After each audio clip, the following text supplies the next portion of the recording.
간다 건디여기 저러기도 국도 사이에 mangin puntul tibong awan mau pia buban uban tagaw kagloman tug tinga guranda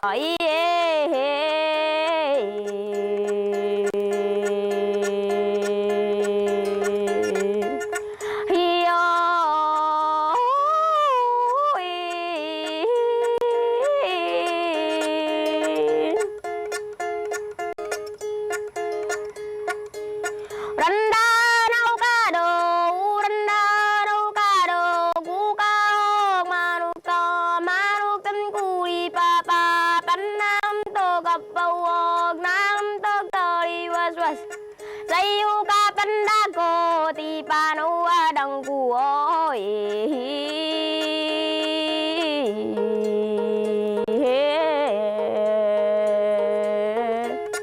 hiyo yang gemau noe nonggo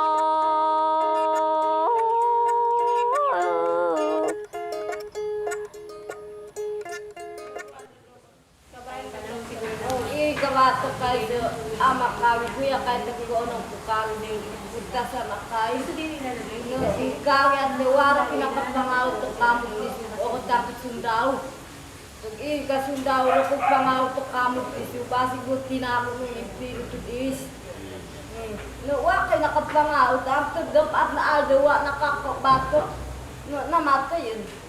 In the municipality of Talaingod, Davao del Norte, counterinsurgency operations by the military continue to displace the indigenous peoples from their communities and drive them into hunger, poverty, and even death.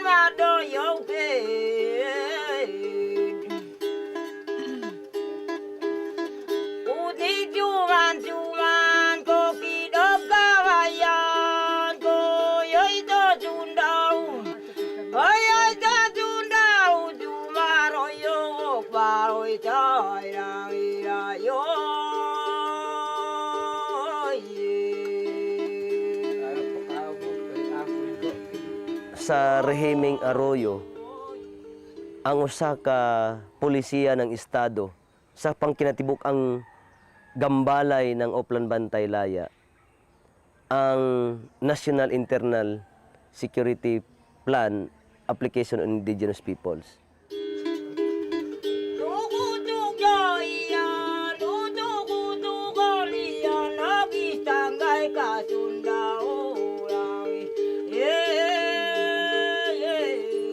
Bakit suri-suri ka sundalo? So, impi ka pamang amat yang kilabat sa kamanubo. Ikaw matakit ka trabaho. Ikaw maangkay ka nagasi at maadjamnay. Asunay ka nagasi at maasunay. Manong na naglampo na sa masundalo. Nakay at paagid at tag-iligang si Atagi. Impi ka pamangon. Numat at ilabat sa manubo. Yan nagkun sa manubok saan. Nagtapok kayo siya ini. Nakaw magtrabaho ngay kuntan. Nakani ka trabaho so. Ang karat man nakasundalo. Nasunod-sunod do, sunod-sunod na sundalo. Ganun doon din nakaroon sa mga simana sa ima, nakaliyag po na ganun doon din. Yang piyakot siya, karat to. Ika namin kamatay kayo ito, kakaokta ka, madwa matrabaho na yun.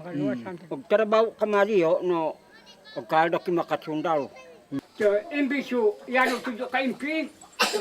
Impi mo ka manok. Impi mo ka aso.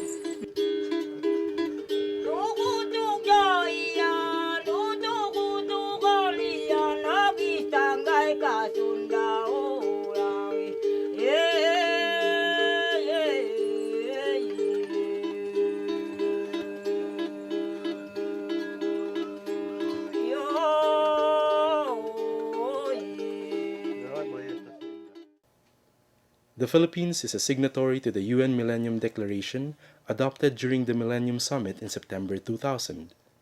With a timeline from 1990 to 2015, the Philippine government declares its commitment towards this global development agenda that includes the eradication of extreme poverty and hunger.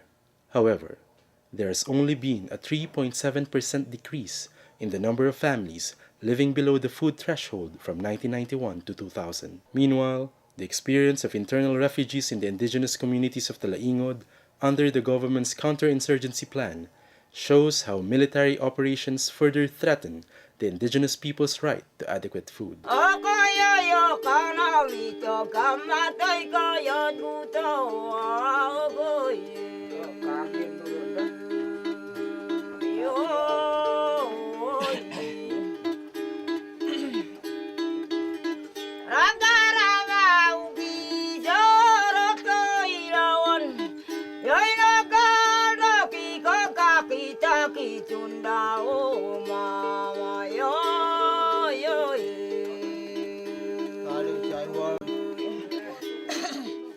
Gawas nga wala gani basic services ang gobyerno ngadto silang komunidad.